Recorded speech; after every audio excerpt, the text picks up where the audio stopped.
Olá, galerinha, tudo bem com vocês? Espero que sim. Sou a professora Andressa, de Língua Portuguesa, e hoje nós vamos estudar concordância nominal. Isso mesmo. Preparem seus materiais, peguem seus cadernos, lápis e caneta na mão, tá? Que nós vamos fazer muitas anotações. E eu quero participação, ok? Quero todo mundo aqui prestando atenção na aula e fazendo as anotações e anotando principalmente suas dúvidas para tirá-las com os seus professores. Então segue comigo, porque em casa eu também aprendo. Vamos lá, hoje é dia da concordância nominal, já falamos aí sobre concordância verbal, né? E aí nós também já trouxemos aí algumas regras de concordância nominal, principalmente as regras gerais, e hoje nós vamos apresentar um pouquinho mais, tá? De algumas regras especiais que a gente precisa ficar atento. Segue aqui comigo, descrição da nossa aula, 30 minutinhos, tá bom? Concordância nominal, esta é nossa habilidade. Todo mundo atento aqui, ó. Primeiro, vamos revisar um pouquinho sobre a concordância nominal. Do que ela trata, né? Concordância dos nomes, concordância verbal dos verbos, concordância nominal dos nomes. Então, na regra geral, eu vou ter quem como núcleo? Meu substantivo. E vou ter que estabelecer a concordância com os seus termos satélites. Então, os seus termos satélites, quem são os termos satélites? Aquelas classes gramaticais que giram em torno do substantivo, tá certo? Os determinantes do substantivo, ok? Quem são? São os artigos, né? O adjetivo, o numeral e o numeral e o pronome, tá? Sempre quem é que vai exercer a função de núcleo? Substantivo. Quem é que vai ter que flexionar e concordar com esse substantivo? Seus termos satélites, tá? É o artigo, o pronome, o adjetivo e o numeral. Mais uma vez um exemplinho aqui, ó. As nossas 3 crianças inteligentes. Perceba que aqui o as é o artigo, nossos, o pronome possessivo, 3 trata-se de um numeral e inteligente é um adjetivo. Todas elas estão flexionadas em gênero e em número conforme a flexão do meu substantivo, que é o núcleo. Então, perceba que todas as demais classes gramaticais devem estabelecer concordância em gênero e em número com o meu substantivo. Esta é a nossa regra geral. Anota aí, viu, gente? Regra geral. Os termos satélites, artigo, pronome, adjetivo e numeral, concordam em gênero e em número com quem? Com o meu substantivo, tá? Que é o núcleo do sintagma. Vamos lá. Vamos entrar em algumas regras especiais. Acompanhe comigo agora as regras especiais do adjetivo, tá certo? O adjetivo, na sintaxe, ele pode exercer algumas funções sintáticas. Ele pode funcionar como adjunto adnominal, como predicativo do sujeito, predicativo do objeto, tá certo? E dependendo da função sintática que ele tem dentro da oração, ele vai ter uma flexão diferenciada, tá certo? Então, vamos começar aqui trabalhando o adjetivo como adjunto adnominal. Quem é mesmo o adjunto adnominal, professora? O que é mesmo que ele faz na sintaxe? O adjunto adnominal, ele acompanha o nome. É um termo acessório, né? Ele pode ser dispensado da oração, tá certo? E o adjetivo, ele vem aí para acrescentar mais informações sobre o meu substantivo. Ele sempre vai estar acompanhado de um substantivo, tá bom? Ampliando informação sobre ele. Então, a concordância do adjetivo como adjunto adnominal. Eu tenho ele quando ele vier anteposto e quando ele vier pós-posto. Explica isso melhor, professora. Segue aqui o quadro ilustrativo.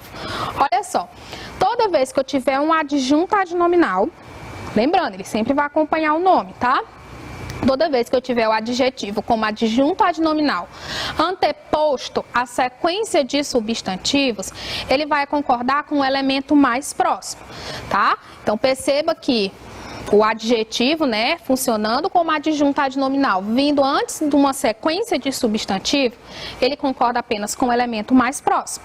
Acompanhar aí comigo? Vamos ver aqui alguns exemplos. Vamos ver aqui um exemplo. Ó. Arrumada, mulher e marido chegar. Perceba que o adjunto adnominal aqui, ó, está vindo antes da minha sequência de substantivo. Eu tenho um substantivo mulher e tenho um substantivo marido. O adjunto adnominal está acrescentando aí uma característica a forma como a mulher estava, tá certo? Então, arrumada. Por que que o termo arrumada, né? Por que que o adjetivo aqui, funcionando como adjunto adnominal, flexionou apenas no feminino singular? Porque ele está vindo antes da sequência, tá? Então, quando ele vem antes da sequência, ele concorda com o elemento mais próximo. Quem é o elemento mais próximo do adjunto adnominal? O elemento mulher. Conseguiram entender aqui? Então, o adjunto adnominal anteposto à sequência concorda com o elemento mais próximo. Anota aí. A concordância do adjetivo com o adjunto adnominal quando ele vier pós-posto. Como assim, professora? Olha aqui, ó. Pós-posto à sequência. Eu tenho uma sequência de substantivos, tá? E logo em seguida eu venho um adjunto adnominal.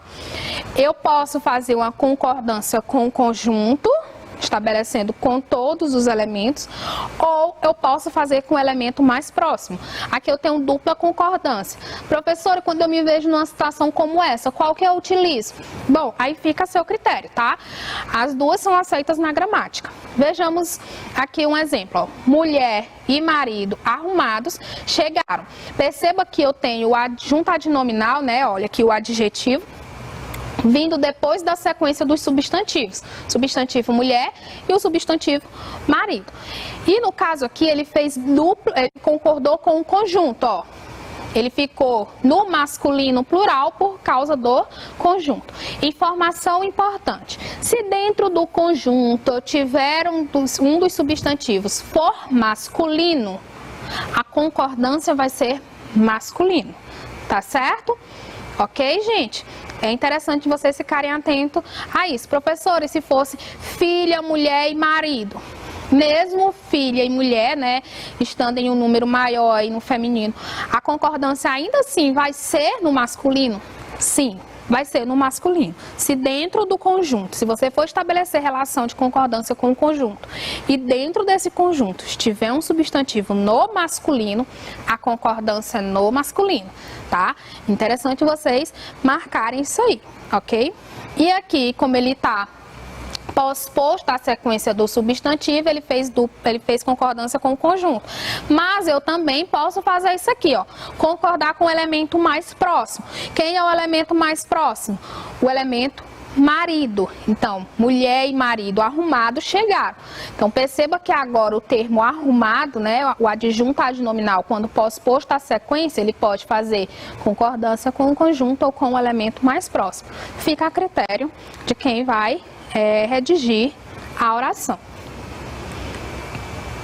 Vejamos agora quando o adjetivo funcionar como predicativo do sujeito e como predicativo do objeto, tá bom? Professor, o que é mesmo um predicativo? O predicativo na sintaxe é um termo da oração que acrescenta uma característica ou um estado a outro termo da oração. Se ele está dentro do núcleo do predicado, tá? O predicativo do sujeito e o predicativo do objeto, ele só vai aparecer dentro do predicado. Se ele for predicativo do sujeito, é porque ele está atribuindo uma característica, qualidade ou estado ao sujeito da oração. Por isso, predicativo do sujeito. Se ele estiver atribuindo uma característica ou uma qualidade ou um estado ao objeto, seja o objeto direto ou objeto indireto da oração, ele será predicativo do objeto, tá? Então, lembrando, predicativo é um termo que fica dentro do núcleo verbal, tá? Dentro do predicado. Predicativo do sujeito atribui característica e qualidade ao sujeito. Predicativo do objeto, característica ou qualidade ao objeto da oração, tá? É só puxar a setinha e ver onde ele vai cair, tá certo? Então, vamos lá. Assim como o adjunto adnominal tem regrinha quando ele vier anteposto e pós-posto à sequência de substantivo. Olha aqui, ó. Quando eu tiver o predicativo do sujeito e o predicativo do objeto anteposto, antes da minha sequência, ó. Predicativo do sujeito, predicativo do objeto, anteposto à sequência. Concorda com o conjunto ou com o elemento mais próximo. Vejamos, ó. Arrumada, mulher e marido chegaram. Perceba que aqui agora o termo arrumada, né, o adjetivo arrumada, funciona como adjetivo. Eu tenho até aqui, ó, a vírgula para deixar isso bem marcado, tá certo? Porque o lugar do predicativo, onde é na oração? Lá no finalzinho. Mas como os termos oracionais são móveis, se eu mudá-lo de lugar, ele vai com vírgula. Então, arrumada aqui está funcionando como predicativo do sujeito. E por estar vindo antes da sequência, nesse caso aqui, ele está estabelecendo relação com o termo mais próximo. Mas eu também posso fazer como? Com o conjunto.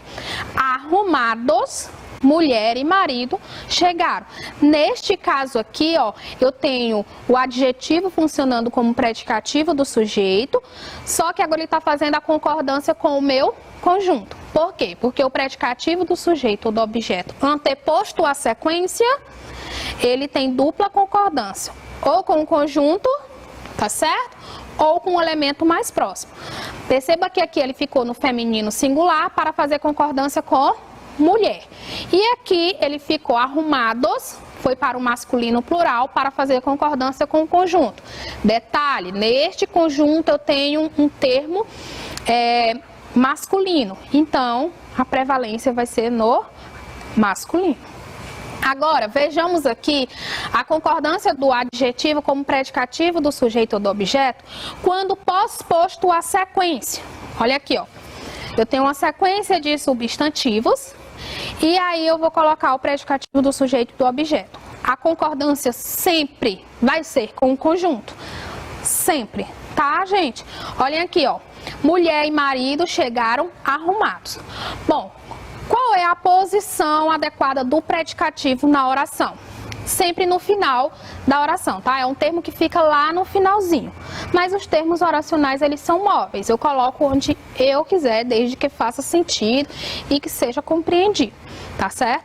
Mas quando ele vem no lugar habitual dele, lá no finalzinho, o que que acontece? Ele vai ter que estabelecer concordância com o conjunto. Então aqui, ó, arrumados é para fazer a concordância com mulher e marido. Quem que chegaram arrumados? Mulher e marido. Perceba que aqui eu tenho um substantivo composto. E o termo arrumados atribui uma qualidade, né, uma característica a esse sujeito, tá? Então, predicativo do sujeito.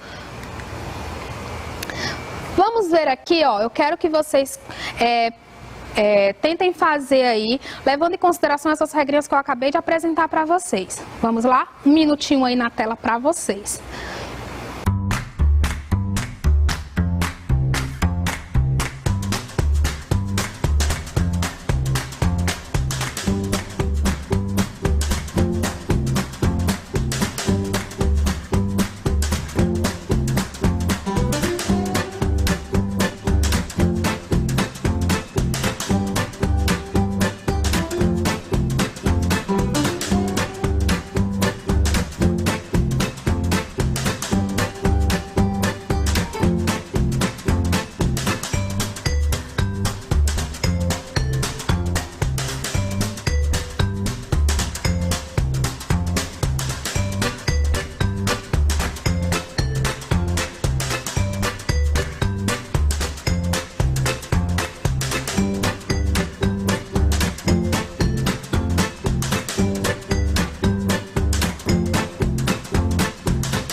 Vamos lá? Vamos ver aqui se deu certo, se vocês conseguiram.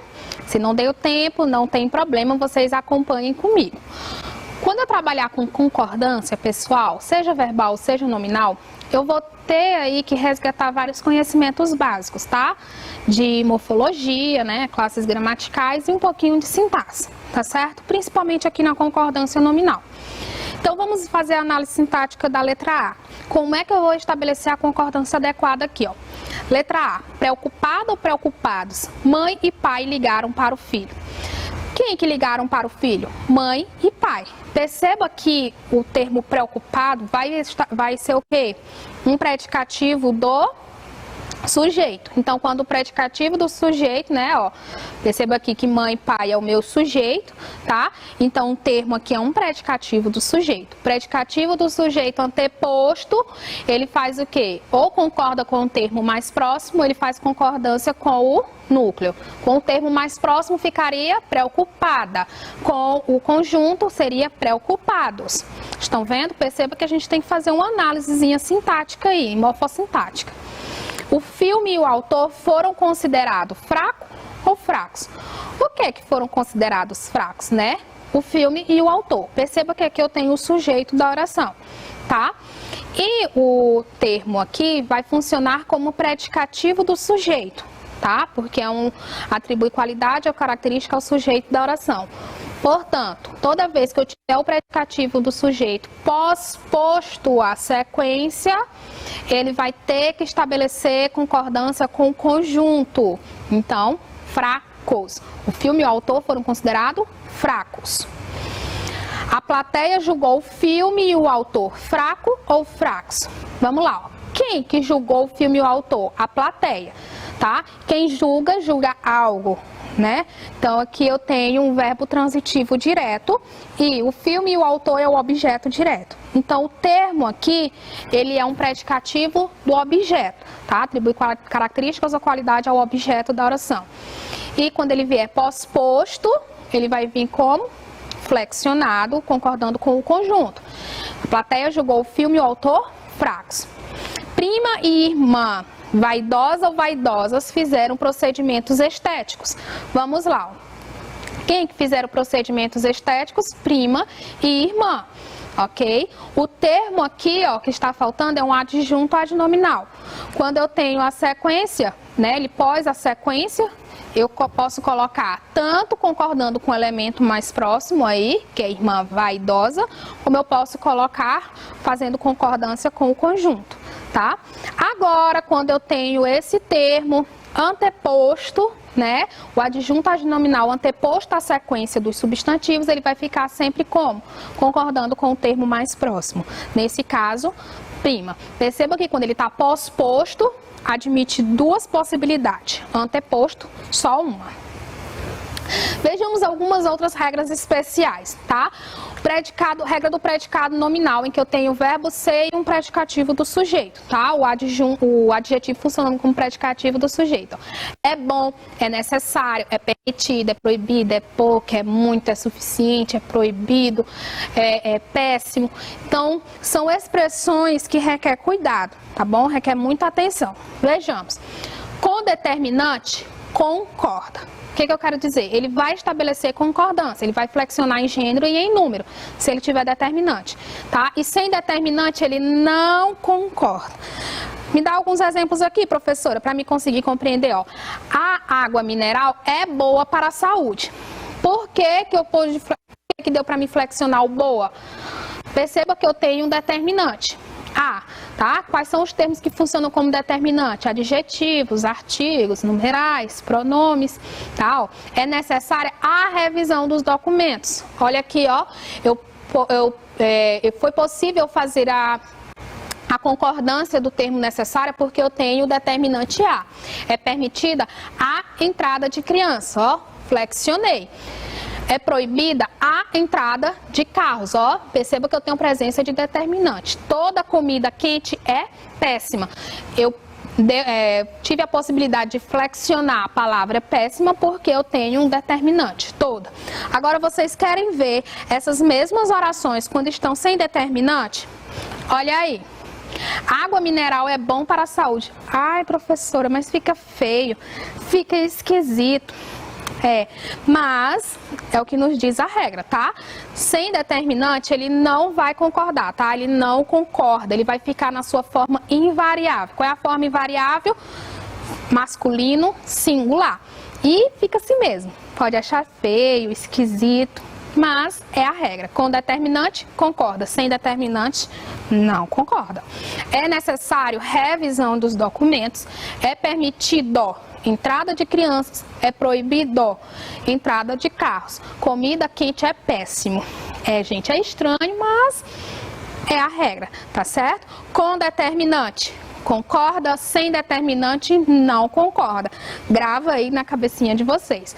Faz essa anotação, é muito importante, é muito interessante. Isso aqui cai com muita frequência nas provinhas, tá bom? Então, vamos ver aqui. Olha aí, ó, ele não estabeleceu concordância, ele ficou como invariável porque ele não tem determinante. Agora eu quero ver vocês, um minutinho aí, se vocês conseguem estabelecer a concordância nominal adequada, tá bom? Vamos lá, na tela, um minuto com vocês.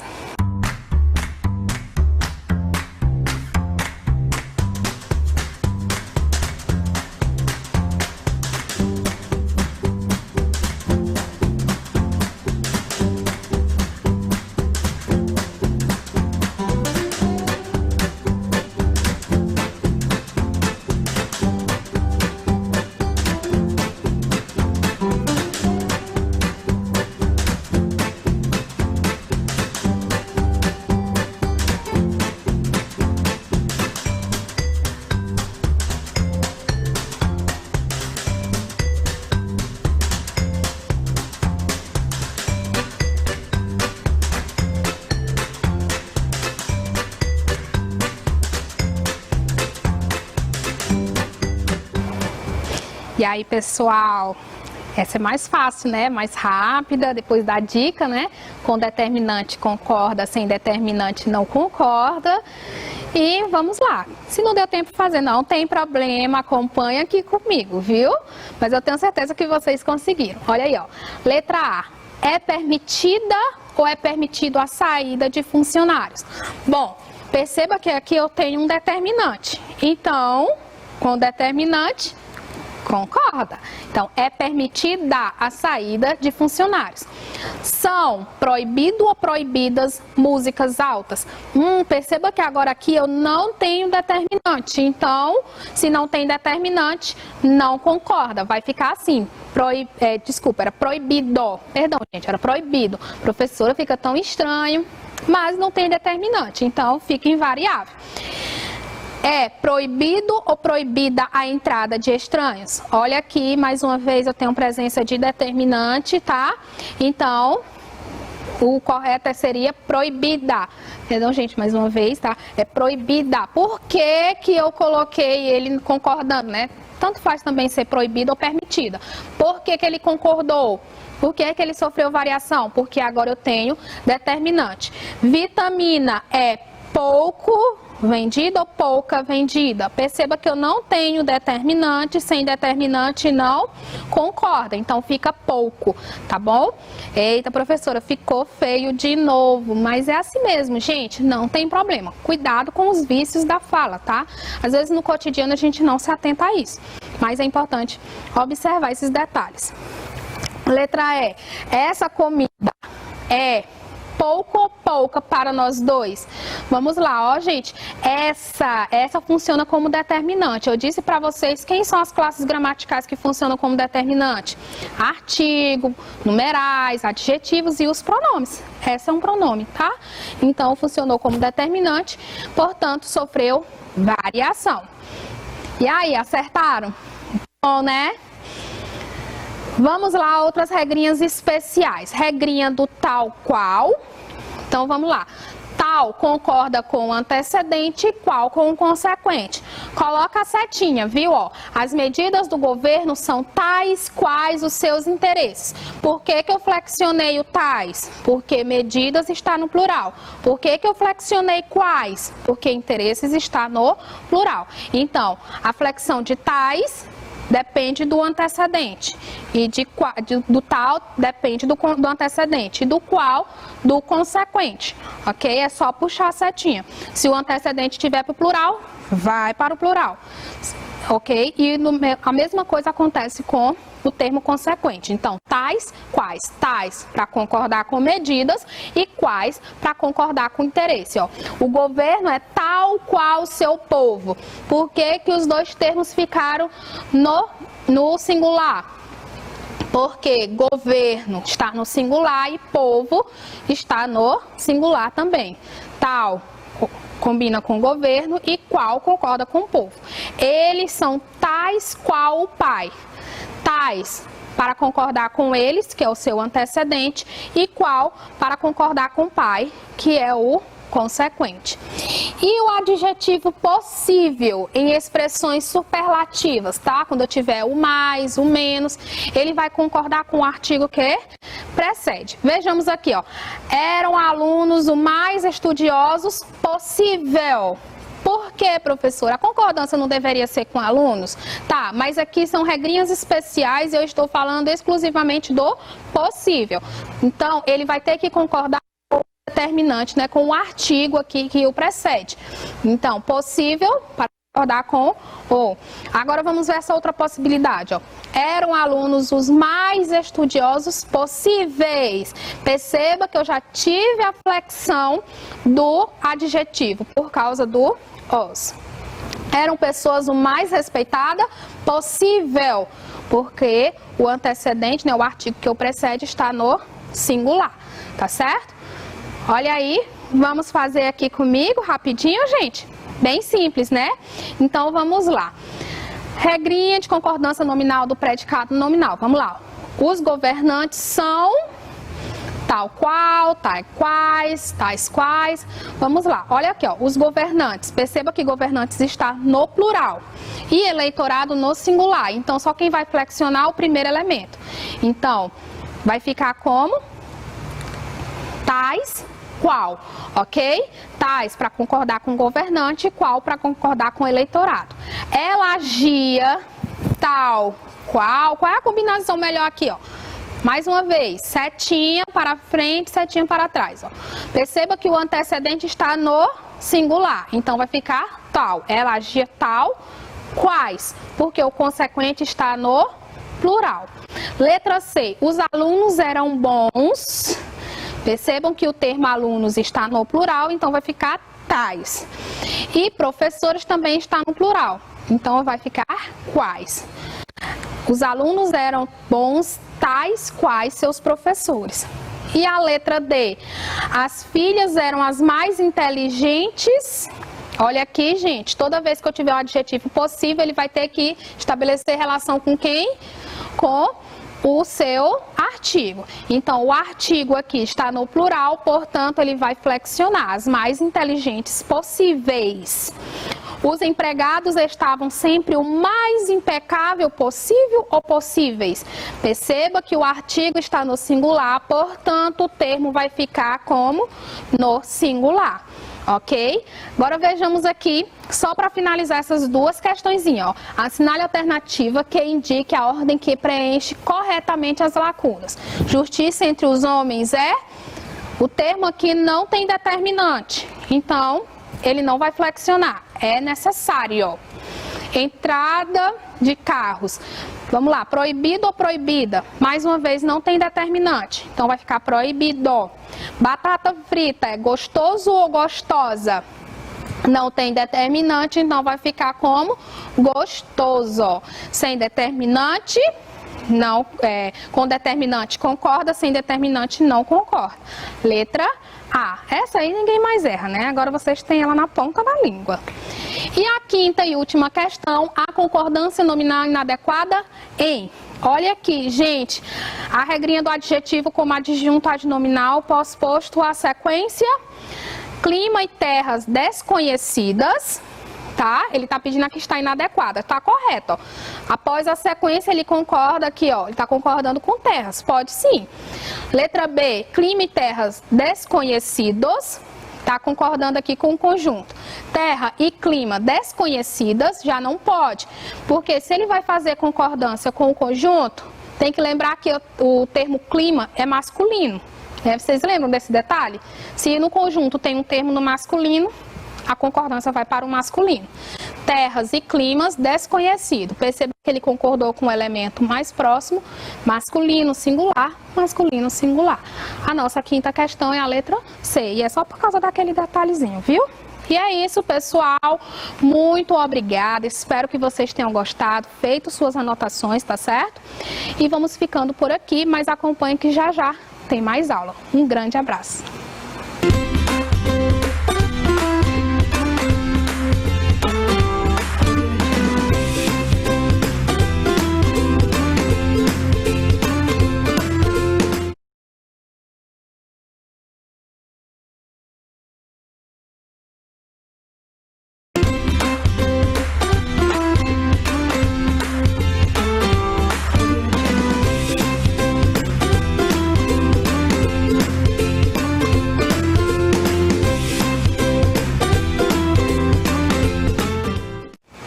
Oi, galerinha do 9º ano, olha eu aqui de novo para continuar com vocês aí estudando, porque em casa eu também estudo, sou a professora Andressa de língua portuguesa e agora nós vamos dar continuidade à nossa aula, não é mesmo? Aula de concordância nominal. Continue aí focados no conteúdo, peguem seus materiais, tá certo? E vamos manter aí nossas anotações. Bom, a descrição desta aula, aulinha de 30 minutos, tá certo? Vamos aí resolver alguns conteúdos sobre concordância nominal. Esta é a nossa habilidade que vamos desenvolver. A princípio, vamos falar um pouquinho, resgatar aí o que a gente já tinha visto na aula anterior. Um pouquinho de regra geral, concordância nominal, concordância dos nomes, tá certo? Em que os termos satélites, eles vão estabelecer concordância em gênero e em número com o meu substantivo, tá? Essa regrinha aí geral que a gente já vem batendo nela aí há um bom tempo, tá certo? E as nossas regrinhas especiais que vimos recentemente, a concordância do adjetivo como adjunto adnominal, quando ele vem anteposto e quando vem pós-posto, tá bom? Quando ele vem anteposto à sequência de substantivo, concorda com o elemento mais próximo, tá? Tem aí aquele exemplozinho, arrumada, mulher e marido chegaram. Perceba que o adjunto adnominal, né, o adjetivo aí funcionando como adjunto adnominal, concorda com o termo mulher, que é o mais próximo. Eu tenho o adjunto adnominal, o adjetivo funcionando como adjunto adnominal, pós-posto à sequência, agora ele vai concordar com o conjunto ou com o elemento mais próximo, tá aí, mulher e marido arrumados chegaram, concordando com o conjunto, ou mulher e marido arrumado chegaram, concordando com o elemento mais próximo, tá certo? E vamos lá ver a concordância do adjetivo quando funciona como predicativo do sujeito e predicativo do objeto, tá certo? Então, quando ele vem anteposto e quando vem pós-posto. Quando ele vem anteposto à sequência, ele concorda com o conjunto ou com o termo mais próximo. Aí eu tenho aqui o exemplo, arrumada, mulher e marido chegaram. Lembrando que o predicativo do sujeito e do objeto é um termo que fica no final da oração, mas os termos oracionais são móveis, tá? E eu consigo reconhecer o termo arrumada como predicativo do sujeito, até mesmo porque veio a vírgula aqui, tá? Para separá-lo. Então, neste caso aqui, eu posso fazer concordância com o mais próximo, eu estabeleço concordância com o conjunto. Dupla concordância, aí fica por conta do redator, beleza? E quando ele vier pós-posto à sequência, vai sempre concordar com o conjunto, sempre, sempre, sempre, tá, gente? Lá, quando ele vem ali no lugarzinho dele, no lugar habitual, que é lá no final da oração, ele vai ter que estabelecer concordância com o conjunto, tá? Olha aí o exemplo, mulher e marido chegaram arrumados. Então perceba que o termo arrumados aqui, ó, estabeleceu concordância com os termos mulher e marido. Regra especial, aquela regrinha do predicado nominal, né, que eu tenho a formação do verbo ser com o predicativo do sujeito, o adjetivo funcionando como predicativo do sujeito. Aí o é bom, é necessário, é permitido, é preciso, é pouco, é muito, é suficiente. Lembrou aí? Com determinante, concorda. Sem determinante, não concorda. Tá, gente? Com determinante, concorda. Sem determinante, Não concorda. Aí temos os exemplos, tá certo? Eu até comentei com vocês aí, né? Ai, professora, mas fica esquisito, a água mineral é bom para a saúde? É, gente, mas é assim mesmo, não tem problema. E isso aqui na gramática é explicado pela ausência do meu determinante, tá? Então, com determinante, perceba que a concordância do predicativo, do adjetivo aqui funcionando como predicativo, só foi possível concordar porque eu tenho presença de determinantes. Tá? Olha aí os determinantes. Lembrando que os determinantes podem ser quem? Artigo, numeral, pronome, adjetivos, tá certo? E aqui no caso, como eu não tenho nenhum determinante, não tem concordância.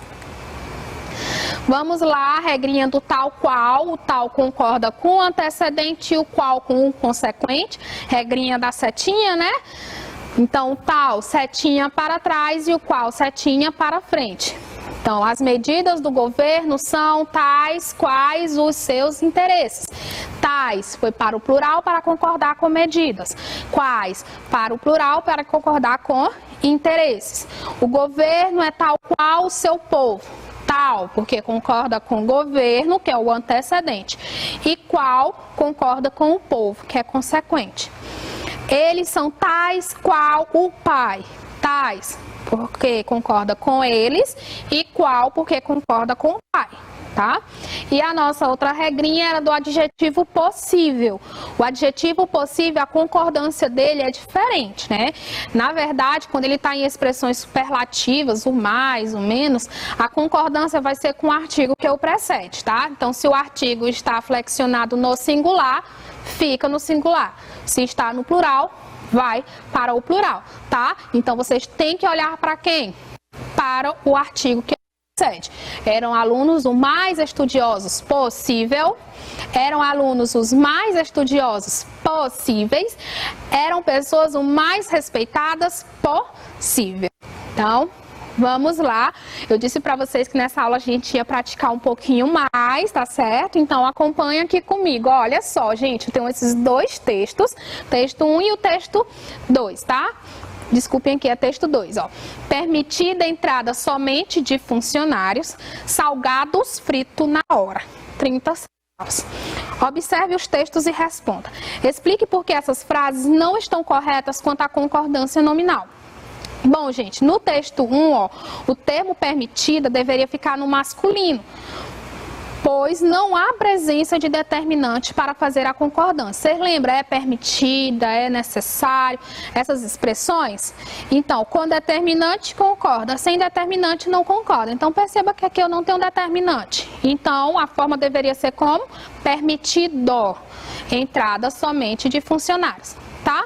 E no caso do segundo, ele entra aqui na regrinha geral, ó. O que ele colocou? Salgados fritos na hora. Então, tinha que ser como, ó, o adjetivo frito, né, deveria concordar com o substantivo salgados, tá? Que está no plural. No texto 1, há duas possibilidades de correção gramatical. Reescreva as frases de modo que essas duas possibilidades possam ser percebidas. Então, vamos lá. Eu posso colocar permitida a entrada somente de funcionários. Para isso, eu posso fazer, sim, a concordância do termo, desde que eu acrescente um determinante, e aí ele vai concordar. Ou eu posso deixar ele na forma invariável, tá? Deixar ele mesmo sem determinante nenhum e colocar aqui, ó, permitido entrada somente de funcionários, tá certo? E agora corrija a concordância do texto 2. Bom, salgados fritos na hora. Aqui eu vou ter que fazer a concordância, né? Salgados está no plural. Vamos ver aqui. Vamos lá. Observe a frase a seguir e responda as questões propostas. Eu quero ver se vocês conseguem fazer aí. Eu vou ler aqui o enunciado e as alternativas. Vamos ver se vocês acompanham? Olha aí, ó. Com glamour e estilo clássico, Marina Rui Barbosa passeia no tapete da fama. A. Justifica a concordância do adjetivo clássico no enunciado. E aí, gente, 10 segundinhos aí para vocês. Por que que clássico está flexionado no singular?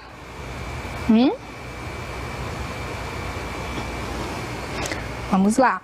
Bom, ele concorda com o substantivo estilo, né? Vocês lembram a regrinha do adjetivo aí funcionando como adjunto adnominal? Ele concorda, ele pode estabelecer aí concordância com o termo mais próximo, ó. Então, estilo é um termo masculino singular, portanto, ele colocou o clássico. Aí, a letra B entra nas possibilidades que eu tenho de concordância. Vocês lembram do adjunto adnominal? Do adjetivo funcionando como adjunto adnominal quando posto. Olha aí, ó. Que outra forma de concordância poderia ter sido usada nesse enunciado? Escreva a frase. Olha aí, gente. Eu posso fazer como? Com glamour e estilos e estilo clássicos. Eu posso fazer a concordância agora com o conjunto. O adjetivo funcionando como adjunto adnominal, posto a sequência. O que eu posso fazer aqui? Concorda com o termo mais próximo ou concorda com o conjunto. Tá vendo aí? Vamos aqui fazer a análise dessa questão. Vamos lá. Terceira, a respeito da concordância nominal retratada na frase, na placa, verifica-se que proibido entrada com uso de capacete. Regrinha lá do predicado nominal, né? Formado pelo verbo ser e o adjetivo funcionando como predicativo do sujeito. Lembra do é proibido, é necessário, é permitido. Lembraram? Então vamos lá. Letra A, a concordância está adequada, porque o adjetivo deve concordar com a entrada. Gente, a regra é bem clara, ela fala o quê? Isso aqui tem a ver com a presença ou ausência de determinante, né? Não é fazendo referência a outro termo não, viu? Então, a letra A, ela está errada por isso. A concordância está adequada? Sim, mas não é porque ele está concordando com a entrada. É porque eu não tenho presença de determinante. Letra B. É possível corrigir o erro de concordância da placa com a seguinte redação: é proibida a entrada? Não. Primeiro que a placa não está errada, né? Você já identificou isso. E segundo, que é proibida a entrada, aqui sim está errado, tá? Porque eu não tenho determinante, então eu não poderia flexionar o termo proibido. Letra C, é proibida a entrada, é outra possibilidade para fazer a concordância do adjetivo proibido? Sim, gente. Com determinante, concorda? Sem determinante, não concorda, tá? Então, a placa aqui, né, a frase original, ela tá como? Sem determinante, então o adjetivo não flexionou. Agora, quando eu acrescento o determinante, ó, ele fez adequado. Ele colocou certinho aqui, flexionou. Letra D, o adjetivo proibido só concorda com o substantivo a que se refere. E se este estiver indeterminado? Não, gente. Ele misturou aqui, tá? Ele não concorda com o que se refere. Ele tem a ver com a presença ou ausência de determinante dentro da oração. Tá certo? Então, terceira questão, letra C. Anotem aí. Percebe que isso aqui são enunciados linguísticos que a gente costuma encontrar no dia a dia, né? No ônibus, em um restaurante, por onde a gente vai, a gente costuma encontrar isso aqui, tá certo? Vamos ver aqui, ó. Leiam aí, ó. Eu disse que somos todos animais e ela foi mais específica. É proibido entrar répteis, ela disse. Mas o sapo é anfíbio. Pena que o jacaré ficou lá fora. Armandinho, né, gente? Armandinho sendo Armandinho. Um menino excepcional, muito inteligente. Vamos lá. Quarta questão. Sobre a concordância de uma possível reescrita do segundo quadrinho, temos como correto. Olha aqui, ele está falando desse termo aqui, ó. É proibido entrar répteis, ela disse. Qual é a regra? Qual é a regra que eu vou ter que acionar aqui, pessoal? Estão lembrando? A regra do predicado nominal, em que eu tenho a formação do verbo ser e o predicativo do sujeito, tá? Então, lembrem dessa regrinha aí. Ele está pedindo na questão uma possível reescrita. Vamos ver qual das alternativas estão corretas? Está correta? Letra A. É proibida a entrada de répteis. É a forma de concordância adequada. Gente, toda vez que eu tenho essa estrutura oracional, Qual é a regra? Com determinante, concorda. Sem determinante, não concorda. O que foi que ele fez? Ele só flexionou o adjetivo, mas ele não incluiu o determinante, então tá errada. Viu? Elimina essa daí. Letra A está erradíssima. Letra B. É proibido a entrada de répteis? É a única forma aceitável de concordância verbal na gramática. Não, gente, eu tenho possibilidades. Isso vai depender o quê? Se eu acrescento ou não determinantes. Com determinante, concorda. Sem determinante, não concorda. Então, ele está dizendo aqui que é a única forma aceitável. Não, a gramática te dá outra possibilidade, tá? Letra C. É proibida entradas. É proibida entrada e é proibido a entrada estão de acordo com as possibilidades de concordância nominal vigentes pela gramática normativa. Olha aqui, essa alternativa confundiu a sua cabeça. Olha só, pegadinha. O que foi que ele fez? Ele te mostrou aqui que há duas possibilidades. Sim, bacana, realmente há. Só que ele não colocou adequado. Ele flexionou o predicativo, ele flexionou o adjetivo, mas não incluiu o determinante. Errou. E aqui ele fez como? Ele deixou o adjetivo invariável e acrescentou o determinante.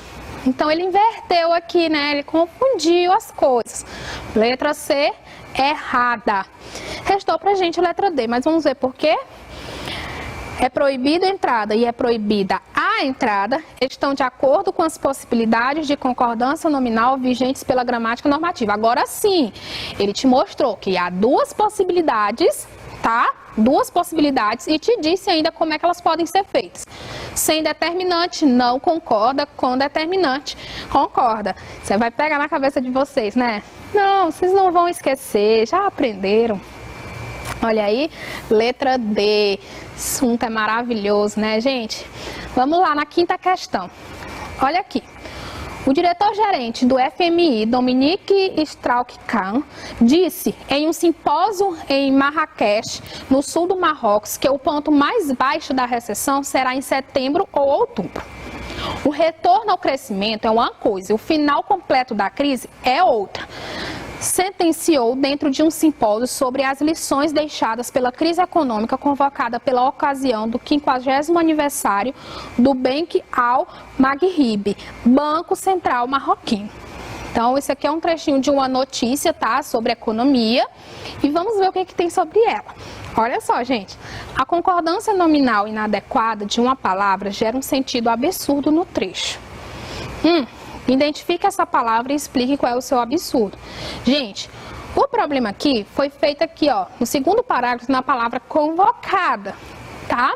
Quando ele coloca aqui, do jeito que está convocada, flexionada desse jeito, no feminino singular, dá a entender, sabe? Às vezes nos remete à ideia de que ele está falando aqui, o que foi convocada? A crise econômica. Olha só, vou ler de novo para vocês. Dentro de um simpósio sobre as lições deixadas pela crise convocada por ocasião do 50º aniversário, ou seja, como presente de aniversário, convocamos uma crise econômica. Estão entendendo? Então aqui, olha só, a palavra convocada, né, o adjetivo convocada, que está flexionado no feminino singular, concordando com a palavra crise. O absurdo, pessoal, tá aqui, ó. O absurdo está no sentido que a palavra, como está flexionada, remete à ideia de convocar uma crise econômica, tá? Então, esse aqui é o nosso absurdo. Do jeito que ela está aqui, flexionada, coladinha ao termo crise econômica, dá a entender que foi convocada uma crise econômica. Ninguém convoca uma crise econômica, os países fogem de uma crise econômica. Letra B. Como poderia ser a concordância adequada dessa palavra? Por quê? Bom, gente, ela deveria ser empregada no masculino singular, convocado, tá? Para concordar com simpósio. Aí sim fica claro, tá? Então, simpósio aí é que realmente deveria ser a palavra, deveria ser o referente, tá? Essa concordância estabeleceria um sentido lógico para o trecho. O simpósio e não a crise é que foi convocado para a ocasião do aniversário do banco, tá? Então, convocada, subentende-se que ele convocou uma crise econômica. Agora, convocado, fica claro que aqui é um simpósio, tá? Uma reunião, o evento.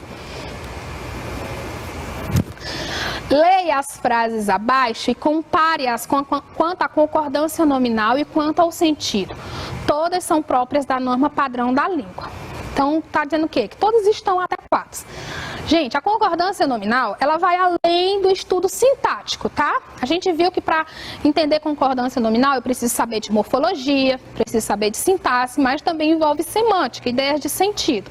Vocês viram que ela pode gerar problemas, elas também podem gerar ambiguidades. Vamos ver aqui, ó. Tenho apenas um carro e uma casa velha. Tenho apenas um carro e uma casa velhos. Tenho apenas uma casa e um carro velho. Tenho apenas uma casa e um carro velhos. As 4 possibilidades, tá? Estão todas adequadas. Agora vamos lá. Levando em conta que o adjetivo velho se refere sempre aos substantivos carro e casa, dependendo do contexto, em quais das frases pode haver ambiguidade, isto é, a concordância pode dar a impressão de que a palavra velho se refere apenas a um substantivo. Gente, toda vez que eu tenho o adjetivo funcionando como pós-posto à sequência, né, funcionando como adjunto adnominal, pós-posto à sequência, ou ele flexiona com o conjunto ou com o termo mais próximo. Neste caso aqui, a frase 1 e 3, né, nos levaria a entender que apenas a casa que era velha e apenas o carro que era velho, tá? Então a questão quer saber isso. Em qual das frases pode haver ambiguidade? Olha aqui, duplo sentido. Isto é, a concordância pode dar a impressão de que a palavra velho se refere apenas a um substantivo. Na frase 1, em que o velho seria só referente à casa, e na frase 2, que o velho seria somente carro. Tá certo? Leia o trecho de uma notícia. Adaptáveis, plantas da Mata Atlântica dão um colorido exuberante ao jardim. Quando se fala em Mata Atlântica, não há quem não pense em plantas e animais ameaçados de extinção. De fato, esse ecossistema rico estendia-se ao longo de 17 estados, do Rio Grande do Sul ao Piauí, atingindo territórios centrais como Minas Gerais. Mas hoje restam apenas 8% de remanescentes florestais acima de 100 hectares. Olha só, gente. Se no primeiro período do texto, olha lá, se no primeiro período, tá? No primeiro período, a ordem dos termos planta e animais estivesse invertida, seria possível flexionar o predicativo ameaçado no feminino? Justifique. Não, gente, vamos lá, ó. Como é que seria, ó? E não pensem em animais e plantas, né? Animais e plantas ameaçadas. Seria assim, né? E não pensem em animais e plantas ameaçadas, né? Não, tá bom? Não, o predicativo só poderá ser flexionado no feminino caso os 2 termos pertencessem a esse gênero, tá, gente? Então, não pode, ok? Por quê, professora? Animais e planta. Os animais é masculino. Aí vocês lembram que eu comentei com vocês? Quando eu tenho um conjunto, dentro do conjunto tem o termo no masculino, prevalece o masculino. Aqui, ó, que quebrou aqui, que mexeu na regra foi esse detalhe, tá? Olha esse outro título de notícia. Mãe e filha grávida morrem em acidente em bebedouro. Letra A. A quem o leitor desse título tende a atribuir o estado gestacional. Por quê? Mãe e filha grávida. Então, quem é que estava grávida? A mãe? A filha? As duas, né? Então, o leitor tende a supor que a filha estivesse grávida, tá? A gente é levado a esta lógica, ok?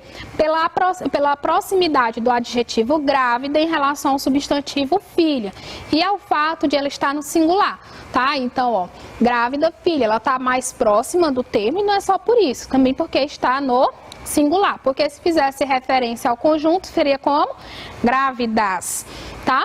Letra B. Dentro dos princípios da concordância da norma padrão, se as 2 mulheres estivessem grávidas, seria possível que o adjetivo se referisse aos 2 substantivos? mesmo estando no singular, porque essa possibilidade seria rejeitada para o título? Bom, nesse caso, gente, para evitar problemas de interpretação, tá? Então, em nome da clareza e da precisão que um redator, né, que um jornalista tem que dar, o título traria o adjetivo no plural, tá? Para deixar, se fosse fazer referência que a mãe e a filha estavam grávidas, ok? Então, para evidenciar que ambas eram gestantes quando foram vítimas do acidente. E em se tratando de uma notícia, haveria interesse em chamar a atenção do leitor para esse fato. Só que, por que ele não fez isso? Para deixar bem claro que quem é que estava grávida era a filha. Se ele quisesse evidenciar que as duas estavam gestantes, ele deveria colocar no plural. Tá certo, gente? Isso tudo é em nome de quê? De clareza, de precisão, para evitar distorções no entendimento. Nona questão. Ria de si mesmo. Sorria sem precisar de motivos. Particularmente, gosto de rir de tudo, inclusive de mim mesmo. Tento descontrair em momentos sérios e mais difíceis. É necessário uma certa leveza para lidarmos com as dificuldades diárias. Encarar uma condição ou limitação com bom humor nada mais é do que demonstrar que você já aceitou e superou aquilo. Nona, é necessário uma certa leveza para lidarmos com as dificuldades diárias. Admite-se também a seguinte redação. Vamos lá, gente. Perceba que aqui, mais uma vez, aquela regrinha do predicado nominal, formada pelo verbo ser e o adjetivo como predicativo do sujeito. Flexionou porque eu tenho um determinante, tá? Então, admite também qual é? Ó, a primeira já elimina, né? É necessário uma certa. Eu tenho um determinante, com determinante concorda. E ele não concordou, ele não flexionou. Então, tá errado. Letra B, é necessária certa leveza para lidarmos com as dificuldades. Tá certo, gente, ó, perceba que ele ainda manteve aqui, ó, um determinante. Eu já falei para vocês, quem são as palavras, as classes gramaticais que funcionam como determinante, né? O certo, né? Desculpa, adjetivos, artigos, pronomes, numerais.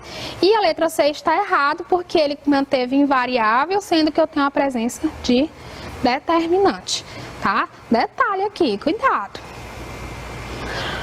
Vamos lá, nossa penúltima questão. Para algumas moscas chamadas diópsias, charme mesmo é ter os olhos o mais longe possíveis da cabeça. Na ponta das artes enorme, quando maiores as artes de um macho, mais sucesso ele faz com as fêmeas. É o mesmo efeito provocado pela cauda do pavão e por outros atrativos em muitas espécies. Olha aí, gente, um fragmentozinho da revista super interessante. Tá aí essa mosca. 10ª, observe o fragmento em destaque no texto. Os olhos o mais longe possíveis da cabeça. Já acionou lá a regra do adjetivo possíveis, né? Como esse adjetivo deveria estar flexionado? Gente, o adjetivo deveria estar flexionado no singular, tá? Possível, para concordar com o determinante que o antecede, ó, com o artigo aqui. B, estabeleça a concordância adequada do adjetivo possível. Ele tinha que fazer como? Os olhos os mais longe possíveis. Para flexionar o adjetivo, ele tinha que colocar o artigo no plural ou os olhos o mais longe possível, tá? Colocar tudo no singular, ok? A nossa última questão, vocês vão fazer aqui comigo rapidinho, vocês já dominam, né, esse conteúdo. Então, vamos lá. É a regrinha, mais uma vez, do predicado nominal, formado pelo verbo ser e o adjetivo como predicativo do sujeito. Lembra? Com determinante, concorda, sem determinante, não concorda. Letra A, água sanitária é boa para a limpeza dos ambientes. Aqui a questão está dizendo que todas estão erradas e a gente vai ter que consertar, tá? Então, para consertar aqui, a primeira possibilidade seria o quê? Colocar o adjetivo de forma invariável. Não tem determinante, então não pode concordar. Ou eu acrescento o que, gente? Acrescento um determinante. Com determinante concorda, sem determinante não concorda. Letra B, era necessário a autorização dos pais. Tá errado, né? Porque eu tenho um determinante e o termo então tinha que variar. E o que ele fez? Deixou invariável. Como é que fica? Ou eu mantenho a frase apenas fazendo a concordância, porque tem determinante, ou eu tiro o determinante e mantenho ele invariável. Era necessária a autorização dos pais ou era necessário a autorização dos pais? Letra C, escolheu péssimos dias e hora para viajar. Então, escolheu péssimo dia e hora para viajar, ou escolheu os péssimos dias e hora para viajar. Com determinante, concorda? Sem determinante, não concorda. E a letra D, eram pessoas as mais elegantes possível, ó. Ele concorda, o possível, adjetivo possível, concorda com o artigo que o antecede. Então, para fazer a concordância adequada, eu tenho que colocar como? Eram pessoas as mais elegantes possíveis ou eram pessoas a mais elegantes possível. Bem tranquilo, né, gente? Facinho, vocês aprenderam, gravaram. Tenho certeza que não vão mais errar, tá, pessoal? Então é isso. Muito obrigada, tá certo? Espero que vocês tenham gostado e fiquem com Deus. Até uma próxima aula e saúde para toda a família. Tchau!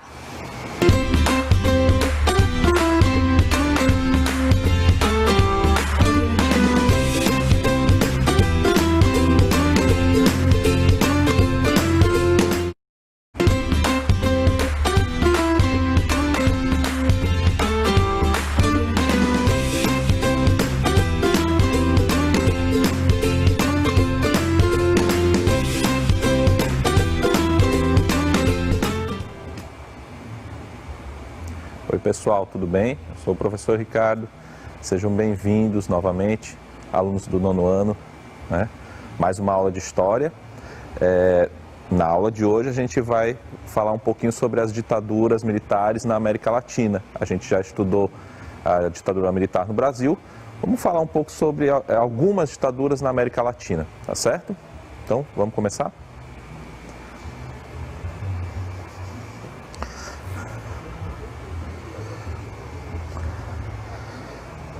Muito bem, então, como eu falei para vocês, a nossa aula hoje é sobre essas ditaduras na América Latina, né? Veja aí essa imagem inicial, né? A mãozinha aí com a bandeirinha dos Estados Unidos, né? Sobre o mapa da América Latina, né? Tem muito a ver, né? Os Estados Unidos influenciaram demais nos golpes e nos regimes militares que aconteceram na América Latina, tá certo? A habilidade da aula de hoje é a EF09-HI24, que é analisar as ditaduras civis militares na América Latina, certo? E reconhecer a importância dos movimentos de contestação aos regimes autoritários do período, certo?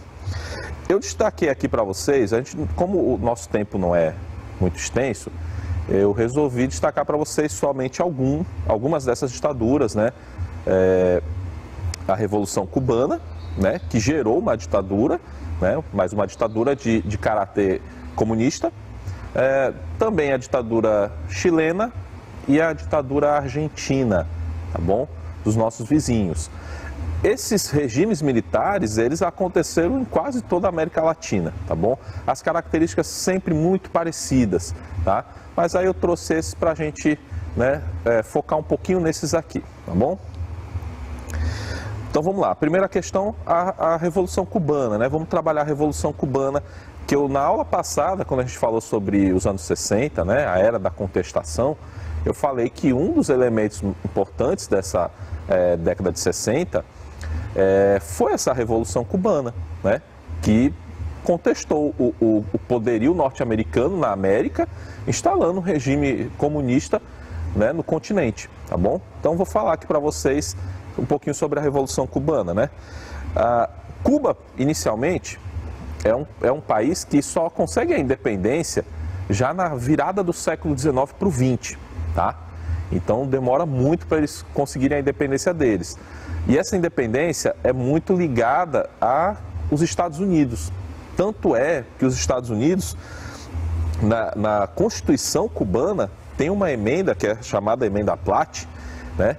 Em que os Estados Unidos eles podem intervir militarmente em Cuba sob qualquer alegação de desordem, né? Eles podiam fazer uma intervenção militar em Cuba, tá? Para você ver a dependência tão grande que existia entre Cuba e Estados Unidos, tá? Existia a economia também cubana era muito dependente, né? Nos primeiros anos do século XX, ela depende totalmente dos Estados Unidos, né? Era uma economia que era baseada principalmente no açúcar e na venda de tabaco, né? E existiam muitos cassinos, né? Em Cuba, em Havana, né? Na capital, existiam muitos cassinos onde os americanos eles saíam dos Estados Unidos para tirar férias em Cuba e jogavam, né? Naqueles cassinos. Existiam pessoas mafiosos, né, americanos que controlavam o comércio, os jogos, né, em Cuba. Então na América não existia nenhum lugar onde essa expressão, né, o quintal dos Estados Unidos fosse mais fiel, né, do que em Cuba, né? Cuba de fato era o quintal dos Estados Unidos, tá bom? E aí quando a gente fala em revolução, a Revolução Cubana, ela vai começar com essa figura do Fidel Castro, né? Então, em 1953, Cuba vivia uma ditadura, tá bom? Já era uma ditadura do Fulgêncio Batista, e o Fidel Castro, ele, pela primeira vez em 1953, ele tenta derrubar essa ditadura, tá bom? Ele não consegue, acaba sendo exilado no México. Nos Estados Unidos também, ele tinha até uma entrada muito fácil nos Estados Unidos, porque ele não se declarava como socialista, como comunista, né? Então ele tinha uma figura, né, que era, vamos dizer assim, bem vista pelos Estados Unidos, né? Dava muitas entrevistas, inclusive, né? E aí, em 1956 ele retorna, né, para Cuba e organiza, né, uma guerrilha para tentar derrubar o governo do Fulgêncio Batista, né? E ele dizia, né, que a revolução na América Latina será feita pelo povo com ou sem partido, né? Até aí ele não se mostrava como socialista, né? Não tinha nenhum apoio da União Soviética, nem nada, tá bom? E aí em 1959 ele consegue, com essa guerrilha já organizada, consegue derrubar o regime, né? Bem no Réveillon de 1959, os fogos de artifício se confundiram com as balas, né, dos rifles, né, das metralhadoras, e aí acontece essa revolução e o Fidel Castro toma o poder em Cuba, tá bom? Derrubando a ditadura do Batista, do Fulgêncio Batista, né? E aí como é que começa o confronto com os Estados Unidos? A partir do momento que ele assume o poder, o Fidel, ele começa a tomar várias medidas que eram de caráter socialista. E aí os Estados Unidos olham para aquele regime novo ali com desconfiança, né? Ele começa a se aliar com a União Soviética, né? Isso aí era o maior temor dos Estados Unidos, que um país latino-americano, vizinho dele, virasse um país comunista, tá? Então ele dá o início, né, um programa de reforma agrária, de nacionalização das empresas. Em todos os outros casos que nós vamos citar aqui, acontece isso também, tá bom? Nas outras ditaduras que foram se implantando, né, os golpes militares que foram se seguindo na América Latina, isso vai acontecer, tá? Em 1961, acontece o rompimento das relações diplomáticas entre Cuba e Estados Unidos, exatamente por conta dessas medidas, né? E aí os Estados Unidos vão organizar, durante o governo do Kennedy, né, vão organizar uma operação militar para tirar o Fidel do poder, né, conhecida como a Operação Baía dos Porcos, né? Eles tentam invadir Cuba a partir da Flórida, que é muito próximo, né, do país, né? E essa operação militar, ela não dá certo, ela não tem êxito. Os Estados Unidos acabam sendo derrotados, né? Por isso que eu falei para vocês naquela aula passada sobre a Revolução Cubana, era um exemplo para os outros países de que era possível uma revolução socialista dar certo, e inclusive derrotar os Estados Unidos bem ao lado deles, tá bom? E é o que acontece no caso de Cuba, tá? E aí, a partir desse momento, Cuba se aproxima da União Soviética, e aí vem a crise dos mísseis. Logo em seguida, em 1962, a crise dos mísseis, que a gente, entendendo no contexto de Guerra Fria, né, daquela disputa pela hegemonia entre Estados Unidos e União Soviética, você tem exatamente aqui, em 1962, com essa crise dos mísseis, o período mais próximo que a gente teve de realmente acontecer uma guerra nuclear, tá bom? Em 1962, a União Soviética, ela leva mísseis, né, bombas atômicas, né, que a gente chama, mísseis nucleares, para ser instalados numa base militar em Cuba, tá bom? E aí você tem realmente uma ameaça nuclear ali, porque os Estados Unidos ameaçaram, se vocês colocarem esses mísseis bem aqui, a gente vai começar um ataque nuclear, e vai começar por Cuba, né, esse ataque nuclear. Ali foi o momento mais próximo que a gente teve de uma guerra nuclear no mundo, tá? Em 1962, tá? Os aviões americanos detectaram, né, que a União Soviética estava se preparando para instalar esses mísseis em Cuba. Aí tem um mapazinho mostrando, né, Cuba e para onde seriam direcionados esses mísseis, né? Era realmente uma ameaça de guerra nuclear. A partir desse momento, esses mísseis foram instalados, professor? Não, não foram, por uma questão diplomática, né? O presidente americano conseguiu convencer o presidente da União Soviética, né, que era o Nikita Khrushchev, né, a desistir dessa ideia. Sabe quem ficou com muita raiva disso? Fidel Castro e os guerrilheiros cubanos que governavam Cuba. Ficou imensamente irado com isso, porque ele realmente queria que fosse instalado ali, né, as ogivas nucleares, para você ver o nível, né, de cidadão que era o Fidel Castro, né? Aqui a gente não está para defender ninguém, tá? A partir desse momento acontece o bloqueio econômico, que é tão conhecido, né, ao país, né? Os Estados Unidos criam um bloqueio econômico, ninguém podia negociar com Cuba. Por isso que quando você vê imagens de Cuba, você vê que parece que Cuba parou no tempo, em 1950, 1960. Os carros são antigos, tudo é antigo. Aquilo ali é fruto de um bloqueio econômico que aconteceu, que ninguém podia negociar, né, nenhum tipo de mercadoria, nenhum tipo de tecnologia com Cuba, né? Ela praticamente parou no tempo, ficou isolada do restante do mundo, por conta do bloqueio econômico, né, forçado, desse embargo, né, à economia cubana, tá? A partir desse momento também acontece essa ofensiva anticomunista americana no restante da América Latina, tá? Então você pega aí 1960, você vai começar a ver vários golpes militares acontecendo na América Latina, todos eles apoiados pelos Estados Unidos para evitar que essa onda comunista tomasse conta da América Latina, tá bom? Essa ofensiva anticomunista americana, ela é a motivação para os novos grupos revolucionários que eram inspirados na figura do Che Guevara, né? Que é uma figura muito conhecida dessa Revolução Cubana, que é um cara que era argentino, né? Viajou a América Latina toda e ele viu como era realmente pobre, né? Como a América Latina sofria demais com injustiça, com pobreza, né? Com a desigualdade, com as arbitrariedades dos governos, né? Que existiam, né? E aí, por conta disso aí, ele resolve se unir à guerrilha lá do Fidel Castro. Ele se transforma nesse ícone pop, né? Porque ele era o cara que era visto como um herói romântico, né? Da Revolução, um cara que lutou pela Revolução, né? Que saiu vitorioso lá com o Fidel, né? E ele era aquela figura carismática, tá bom? Lutou, né, ao lado do Fidel. Ele tinha uma prática chamada de foquismo, né? Tá aí no slide, que é a estratégia que consistia em criar focos de insurreição, utilizando táticas de guerrilha para implantar regimes radicais de esquerda. Então ele não ficou em Cuba, só no início mesmo do governo do Fidel. Depois ele saiu para ir incentivando novos grupos guerrilheiros na América Latina. Ele foi morto na Bolívia, né? Enquanto ele fazia esse tipo de ação, né? Ele foi assassinado na Bolívia, daí ele se transformou num ícone pop, né? Retratado como um herói romântico revolucionário, tá? Agora a gente pode passar para frente, vamos para o golpe militar no Chile, né?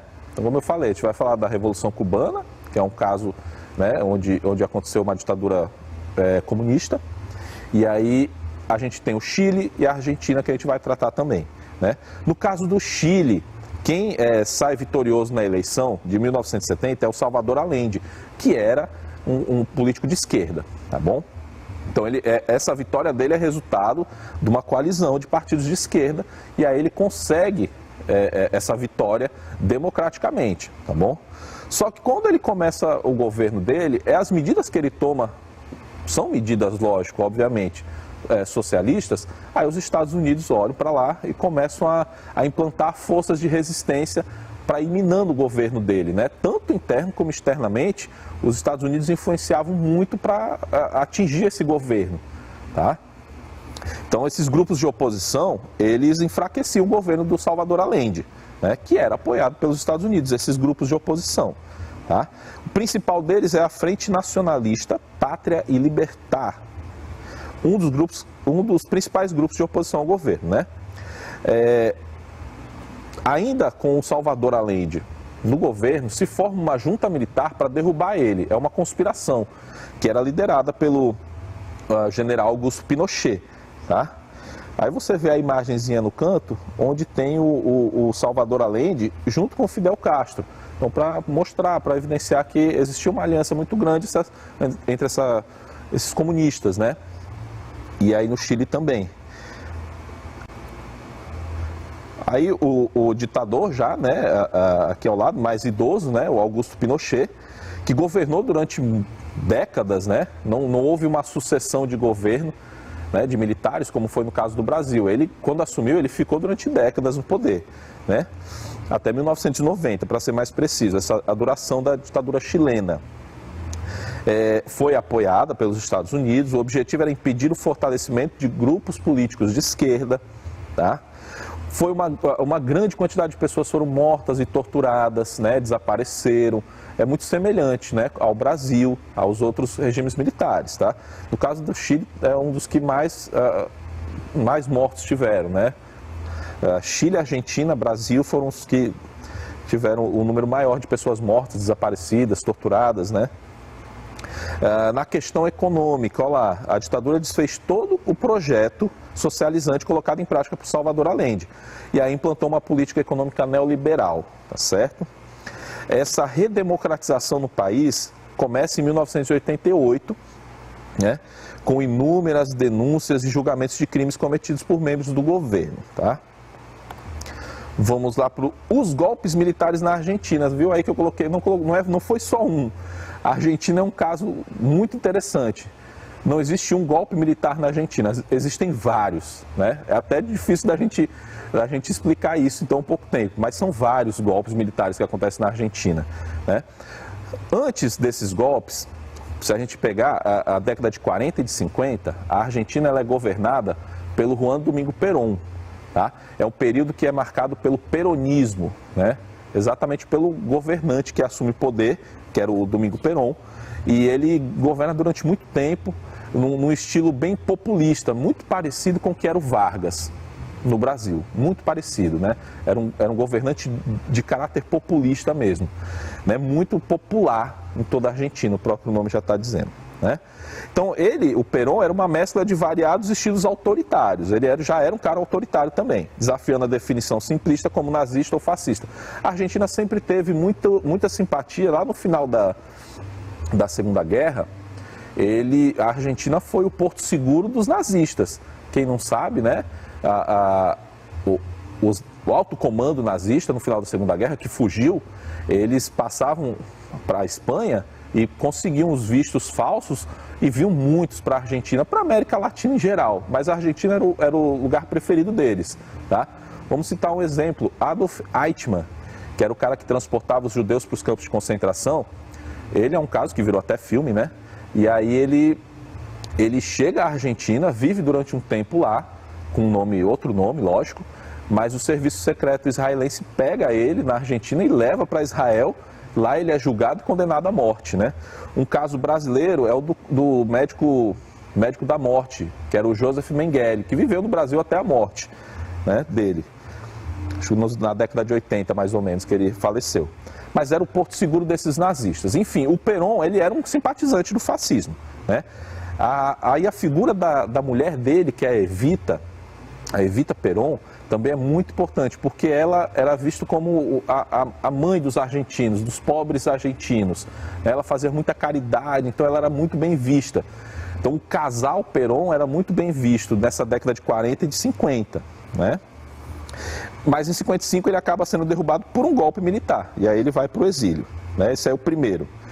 Aí a gente tem esse período democrático de 46 até 66, né, ele vai acabar exatamente com vários golpes militares que vão acontecendo em sequência, né, 70, 71, depois de 76, né, todos eles são fruto dessa instabilidade política e de disputas no interior das Forças Armadas, tá certo? O próprio Perón, quando ele retorna ainda ao poder mais uma vez e consegue governar alguns anos, né? A esposa dele, a Eva Perón, já tinha falecido, né?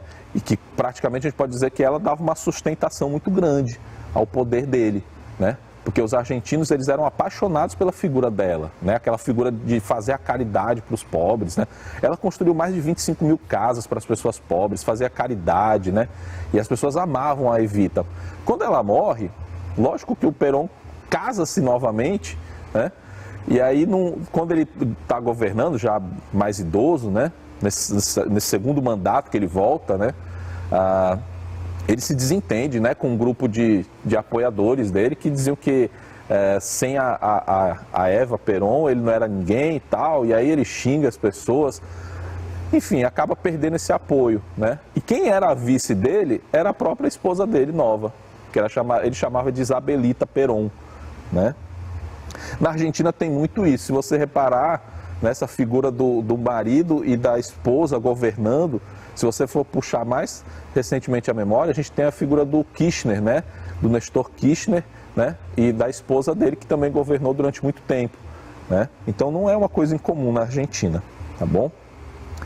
Vamos lá, então, existe uma crise econômica muito grande, radicalização política entre grupos de esquerda e de direita, daí é que vai acontecer o golpe de 76, o golpe militar, né? Liderado pelo Rafael Videla, que vai assumir o poder com o apoio dos Estados Unidos, olha lá de novo. Acontece o fechamento do Congresso, o desaparecimento de mais de 30 mil pessoas, torturas a presos políticos e aquela mesma retórica patriótica. Em resumo, isso aí é o que acontecia, né, em todos os países latino-americanos que se instalaram ditaduras militares, tá? Esse é um ponto em comum, né? Ainda em 78, durante essa ditadura, acontece a Copa do Mundo da Argentina, na qual o próprio país consegue a conquista do seu primeiro título mundial. Em 1978, vencer na seleção da Holanda, que era o carrossel holandês, né? A Copa do Mundo é muito vista, né?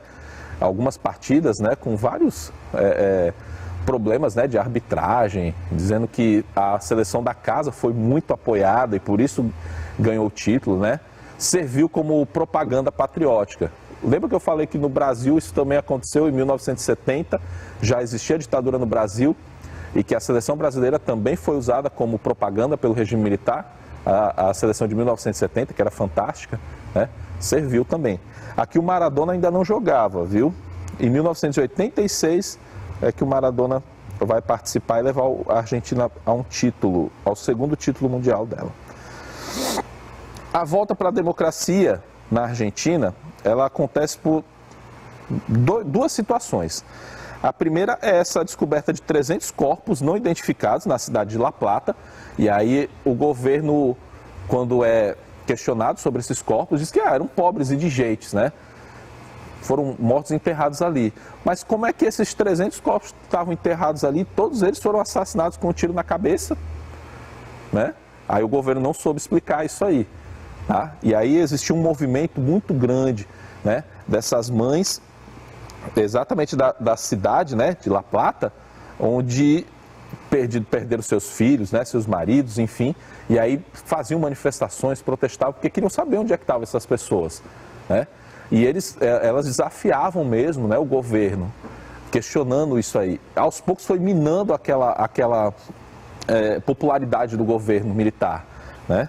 Mais uma coisa, além dessas manifestações, né, das madres, né, de La Plaza de Maio, existe a invasão do território das Ilhas Malvinas, é a Guerra das Malvinas entre a Argentina e o Reino Unido. A Argentina resolve desafiar um território da Ilha das Malvinas, fica lá no finalzinho do mundo, né?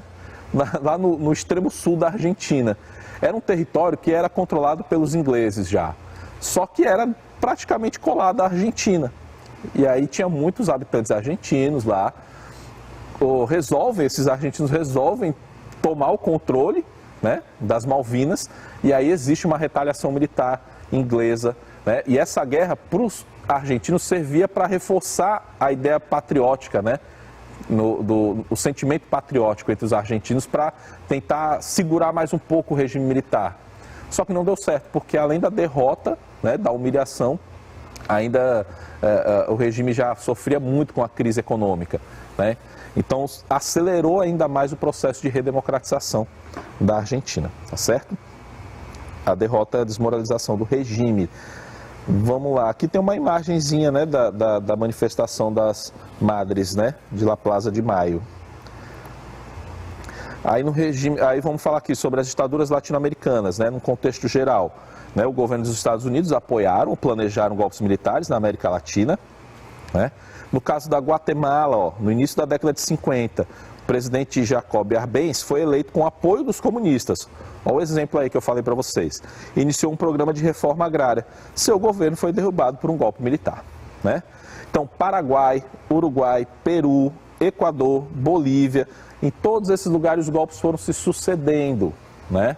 Então, era na hora que esses países conseguiam eleger alguém que tinha uma característica mais de esquerda, aí os Estados Unidos apoiavam a oposição e aí derrubavam esses regimes.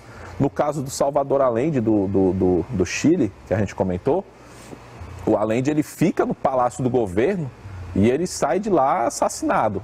Né? Então, ele não abandona de jeito nenhum o governo, ele acaba saindo de lá mesmo assassinado. No Chile e na Argentina, o número de prisões e assassinatos foi imenso, no caso do Brasil também, né? Aí lembra no Brasil, quando antes do golpe militar aqui no Brasil, quem governava era o João Goulart, que era um político que tinha uma característica forte de esquerda, né? Ligada lá ao trabalhismo, né? Ligado ao Vargas. E aí quando ele está no poder, acontece o golpe também apoiado pelos Estados Unidos, tá bom? Em alguns países havia sucessões de governos, em outros não. Né? No caso do Brasil, né, você vê que tem vários presidentes militares, né, que foram eleitos, né, de forma indireta pelo Congresso, mas havia sucessão. Em outros não existia. Né? Na Argentina também havia sucessão, no caso do Chile não. No caso do Chile o Pinochet governou durante toda a ditadura. Né? Então isso aí é uma diferença entre essas ditaduras. Né? Existia uma coisa também que era a cooperação entre os países que eram governados pelos militares. Né? Foi descoberto, né, essa Operação Condor, onde esses países eles trocavam informações, né, e cooperação contra esses grupos guerrilheiros de esquerda. Né? Promoviam até ajuda militar, no caso do Brasil. Né? Ofereceu esse treinamento militar à polícia, né, ao exército, para descobrir, saber infiltrar alguém nessas guerrilhas, né, e desmontar essas guerrilhas de esquerda. No caso da Nicarágua, que eu destaquei aqui também, o país ele vive uma ditadura e aí na década de 70 ele começa a se transformar num país de caráter comunista, né, acaba virando o contrário. Né? Ele vai se transformando num país comunista. Então, da ditadura ele vai para a revolução. Né? É um caso diferente, tá? No caso da América Latina. Aí nesse mapa, vamos ver se dá para destacar um pouquinho mais. Isso. A gente tem um panorama geral, né, do continente. Então, todo esse mar de verde aí são países que ficaram sob orientação das ditaduras militares, né? Então, lá em cima, pertinho do México, então você tem lá Guatemala, Honduras, Nicarágua, o Panamá, aí você vem descendo para a América do Sul, né? Você tem Equador, Peru, Bolívia, Chile, Paraguai, Argentina, Uruguai e o Brasil. Todos esses países eram governados por militares. Aí essa faixazinha amarela é aqui os regimes eram democráticos, eram países sem ditaduras militares. Colômbia, Venezuela, né? A Guiana ali, independente, essa Guiana, esses países não tinham a ditadura militar durante esse período, tá bom? O regime socialista lá, só Cuba, esse vermelhozinho que tem aí próximo dos Estados Unidos é Cuba, que a gente falou no comecinho da aula, né? E aí as colônias europeias, a gente tem a República ali Dominicana, a Guiana Francesa, Jamaica, né? Esses países eram países que ainda eram colônias europeias, tá certo? Então a gente encerra aqui, eu espero que vocês tenham aprendido, né, um pouco mais sobre esses regimes militares, essas ditaduras militares na América, né? E aí na próxima aula a gente vem com uma revisão dos conteúdos, tá? Vamos falar um pouquinho, trazer as questões sobre aquela década de 90 no Brasil, sobre os anos 60, né, a era da contestação, e aí sobre essas ditaduras militares na América. A gente vai fazer uma revisãozinha sobre esses assuntos, né? Vou trazer algumas questões e aí a gente vai responder aqui junto, tá certo? É isso, fiquem com Deus, a gente se vê na próxima semana, tá certo? Um abraço.